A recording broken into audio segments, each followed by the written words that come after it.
What's going on, guys? Welcome back to a brand new video. So today we have a Black Ops 6 video. Call of Duty actually went ahead and dropped a new blog post called the Road to Launch Overview, and we're going to go over everything from maps, spawns, performance, weapons, movements, and a couple more things. So here we go. It starts off with the maps. It says, while our selection of 8 total maps in the beta trended smaller in size and included some of our strike maps playable in 2v2 and 6v6, we recently shared that the majority of our 12-core 6v6 maps at launch are going to be medium size. So basically all the maps that we got to test out. Now they went ahead and gave us an overview at these upcoming brand new maps. So for example, we have one called Vault. This one we saw in the trailer for the gameplay, but we never ended up getting a chance to play. They also showed Protocol. This was the map that was available in the training playground, but it's actually a 6v6 map when the full game officially launches. So it's not just going to be a training course. And then you also have Lowtown, which reminds me a lot of the Lowtown area in Warzone, but it's actually completely different. You can see here from the photo, it looks completely different. There's water mechanics are indeed returning to this game as well. And then the next map we have is called Red Card. Reminds me a little bit of Gala in a sort of way, but this one's more of like a soccer field area. They did show us like a little flyover of some of these maps in the Call of Duty Next blog. Anyways, the next map they showcase is Vorkuta. We previously got to play on this map, but only in campaign of Black Ops 1, if I'm not mistaken, but now they're turning it into a multiplayer map. By the way, they did mention that all the maps that we're going to be playing come in directly from the campaign, so you're going to have a chance to play them whether you play campaign or multiplayer. But the next one that we have is called Subsonic. This is where they kept the Harriers and the planes, and it looks like it was completely destroyed. And then the next map after that is called Payback. This is an abandoned mansion deep in the mountains that the rogue Black Ops ended up finding and using as their headquarters. So this is where they were creating weapons, making up plans, and all that stuff. They turned that here into a map called Payback. And then the last one that we have here is called the Warhead. And this is the remake of Nuketown. So originally it was called Sandhouse, and then they decided to change the name to Warhead. And this is a strike map, so 2v2 and 6v6.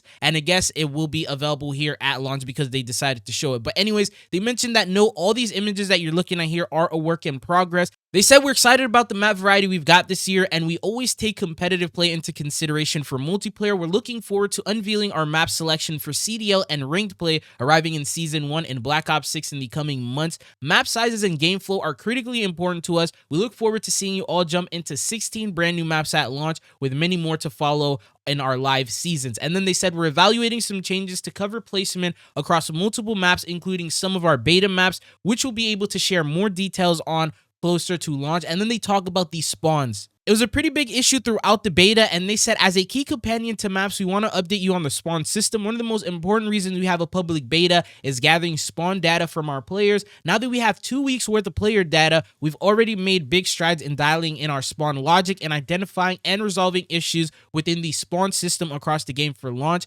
Players may have noticed improvements to spawn logic throughout weekend 2 of the beta, and as new content comes into the game, we generate even more spawn data. We're always assessing our spawn system, and we'll continue to make necessary updates to it through launch and beyond. The next thing they mentioned is performance. They said our beta was immensely helpful in identifying and resolving some performance-related issues. Over the course of the beta, we identified several areas that were impacting in-game performance. Some areas where we made progress on the performance include resolving general script errors, addressing issues related to our in-game user interface, as well as an overall improvement to fixes and our asset streaming. A smooth game performance is paramount to the player experience, and we've been able to chase down sources of in-game hitching and deploy major fixes since the close of the beta. We will continue working with experts across all disciplines to improve overall performance for launch and into the live seasons. So I'm hoping that packet loss issue and the app crashing, that hopefully gets fixed. Now they're also doing an update to the weapons. They said the headshot damage, we were excited to see our new weapons in the hands of players through the beta and are grateful to have plenty of data and feedback to process as we look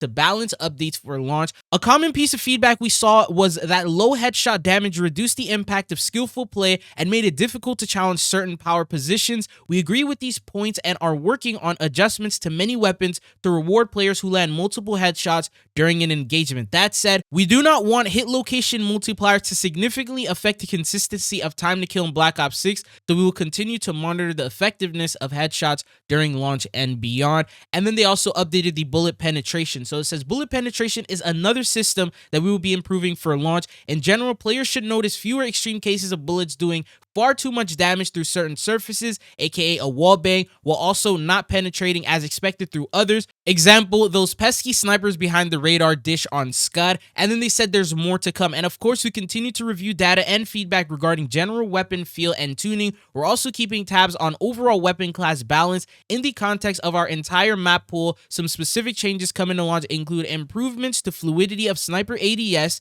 improved fluidity when swapping weapons during sprint and tactical sprint. We're excited about this one. Reduction of weapon motion during crouch transitions, small lift to shotguns, and targeted adjustments across all weapons to keep SMGs from overperforming relative to other classes. Weapon balance is an ongoing process and something we're working towards at every point in live seasons. We'll be sharing specific details about balancing in our latest patch notes. And then we have the movement updates that they're going to be making. So we were blown away by all your beta gameplay clips and Omni movement highlights, including the awesome action hero moments you were able to pull off. We're currently working to dial in some additional updates to improve fluidity and allow players to tune their sprint behavior to their individual playstyle. So movement updates, continued improvements to animation fluidity and fidelity throughout. We identified several areas for improvement to our third-person animation fidelity across slide, dive, jump, and supine prone. Our goal is that what you see in first person is representative of what others see in third person in order to maintain immersion and predictability. Adjustments to slide for improvement, predictability, and fluidity. During weekend 2 of the beta,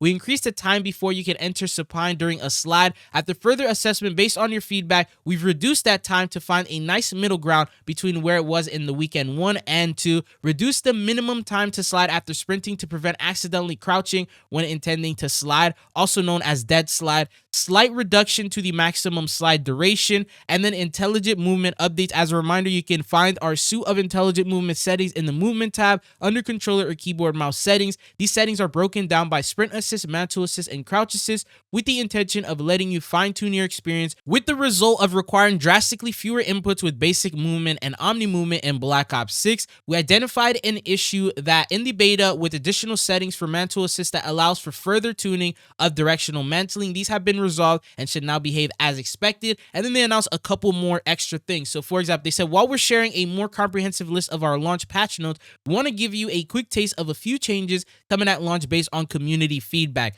Winner Circle, shorten overall duration of the Winner Circle. To reduce emo spam, players in the Winner Circle will now only be able to activate one emo. Simplify the emote menu to make it easier to activate emotes in the Winner Circle and in-game. We've also done improvements to fidelity and lighting. The kill counter, by popular demand, we've added a kill counter on your HUD that will track your progress towards kills in one life medals, including those who are chasing the coveted nuclear medal and the nuke score streak. Camera motion, we're reducing the overall camera motion on sprint, tac sprint, and slide. Kill order, increase the kills as HVT team score to 3, reduce HVT survival score to 20, increase score limit to 150. HVT will no longer drop their pistol when they are eliminated. Improve notifications when a player is selected at HVT. Sleeper agent, remove the time added when earning eliminations while sleeper agent is active. Equipment, stim shot has been changed from inventory based on cooldown based by default. Quartermaster strategist will decrease the cooldown time. Resolved an issue where the combat axe would not deal lethal damage at around the start. It wouldn't be a Black Ops game if you can't hit those cross maps at the match start. And then there's the perks. After assessing perk data from our time with the beta, we made a few updates to ensure compelling decisions are being made. Assassin Enforcer and Bruiser Enforcer move from perk 1 and 2. Dexterity Enforcer and Gung-Ho Enforcer move from perk 2 to 1. RCXDs updated the classic BO view-based control by default with an option to switch to gas/brake on controller. Detonate swap from R2 to R1 so accidental mistakes aren't made. And looking to launch, the studio and our partners are hard at work making sure that the launch of Black Ops 6 reflects these changes and many more. We'll be sharing more information in the coming weeks, and look out for more intel on the Call of Duty blog. Make sure to bookmark our Trello board for more information. But this is everything you need to know about the patch notes that they're currently working on for the launch of the game. We are only 3 weeks away right now, so definitely getting close to that. But I'll keep you guys up to date every time we get new info on Black Ops 6. I got you guys covered, so don't forget to subscribe. But it's been your boy Tridzo, and hopefully I'll be seeing you guys back again. Peace.